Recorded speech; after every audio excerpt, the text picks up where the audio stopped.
अगर आप भी अपने मोबाइल से यूपीआई पेमेंट करते हैं तो ये वीडियो आपके लिए बहुत ही ज़रूरी रहने वाली है, क्योंकि आज के इस वीडियो में हम आपको यही बताएंगे कि आपके जो यूपीआई ऐप्स हैं, जैसे कि आपके भीम यूपीआई ऐप है, फ़ोन पे है, गूगल पे है, पेटीएम है या अमेजोन पे है, तो इन ऐप्स के इस्तेमाल करके आप जो है एक समय पर यानी कि एक दिन में 24 घंटों में कितने रुपए ट्रांसफ़र कर सकते हो किसी के भी खाते में।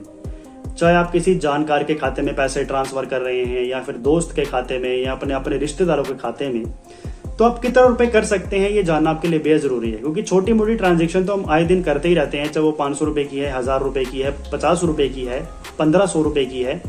लेकिन अगर आपको एक बड़ी राशि के बारे में जानकारी नहीं है कि भाई 40,000 रुपए क्या भेजे जा सकते हैं या 50,000 रुपए एक दिन में क्या मैं भेज पाऊंगा, या फिर मुझे 60 या 70,000 रुपए भी किसी अकाउंट में ट्रांसफर करने हैं, 1,00,000 रुपए भी भेजने हैं, तो क्या ये यूपीआई आईडी से पॉसिबल है, मुमकिन है या नहीं?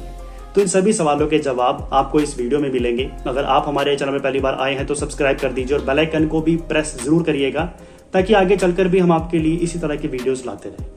तो देखिए, यहाँ पर भाइयों घबराने की जरूरत बिल्कुल भी नहीं है। आपकी जितनी भी ऐप्स चल रही हैं वो गवर्नमेंट के रेगुलेशंस के अकॉर्डिंग चल रही हैं। अगर आप चाहें तो मैक्सिमम टू मैक्सिमम आप 1,00,000 रुपए की राशि आसानी से किसी के भी अकाउंट में ट्रांसफर कर सकते हैं, लेकिन ये भी आपके बैंक के ऊपर निर्भर करेगा।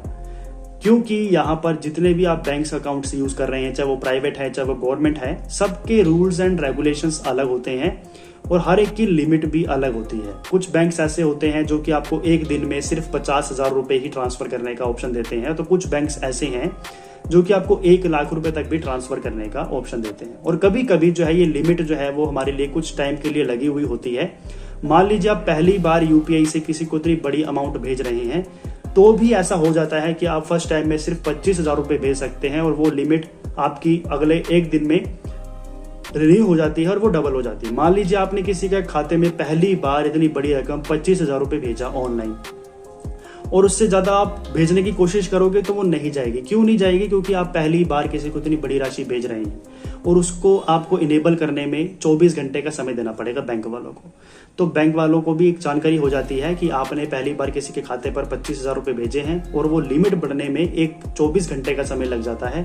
24 घंटों के बाद जो वो लिमिट है वो 25,000 से डबल होकर 50,000 रुपए हो जाती है। और अगर आप फर्स्ट टाइम में 50,000 रुपए किसी को भेजेंगे तो 50,000 के बाद जो आप 50,000 रुपए फिर भेजने की कोशिश करोगे या 60,000 रुपए भेजने की कोशिश करोगे तो वो ट्रांसफर नहीं होंगे, क्योंकि वहां पर शायद आपके बैंक अकाउंट्स के द्वारा 50,000 रुपए की लिमिट लगाई गई होगी। तो जैसे आप पहली बार 50,000 रुपए किसी के खाते पर ट्रांसफर करेंगे तो नेक्स्ट टाइम आप जब को एक बार फिर से सेम ही टाइम पे कुछ मिनटों के बाद 50,000 रुपए या उससे ज्यादा की राशि भेजने की कोशिश करोगे तो वो नहीं जाएंगे। तो आपको 24 घंटों का इंतजार करना पड़ेगा, ताकि जो लिमिट है वो 50,000 से बढ़कर अगले 24 घंटों के बाद 1,00,000 रुपए हो जाए। तो आप नेक्स्ट डे 24 घंटों के बाद 1,00,000 रुपए तक भी ट्रांसफर कर सकोगे। तो ये जो है कुछ लिमिट्स हैं जो कि टोटली आपके यूपीआई पर नहीं बल्कि बैंक्स के द्वारा निर्धारित की जाती हैं। तो अगर आपको जानना है कि आपकी कितनी लिमिट है तो उसके लिए या तो आप बैंक से संपर्क कर सकते हैं, नहीं तो कोई मुश्किल नहीं होता। आप सिंपली कोई भी बड़ी अमाउंट अपने फैमिली मेंबर के अकाउंट में ट्रांसफर करके देख लो, आपको आइडिया हो जाएगा कि भाई इतनी बड़ी अमाउंट जो है वो ट्रांसफर हो रही है या नहीं हो रही है। लेकिन मैक्सिमम टू मैक्सिमम 1,00,000 रुपए आप तो एक दिन में आराम से भेज ही सकते हो, कोई भी प्रॉब्लम नहीं आती है। बाकी आपके मन में कोई सवाल हो या कुछ पूछना चाहते हो तो प्लीज कमेंट करके हमें जरूर पूछ सकते हैं। नमस्कार।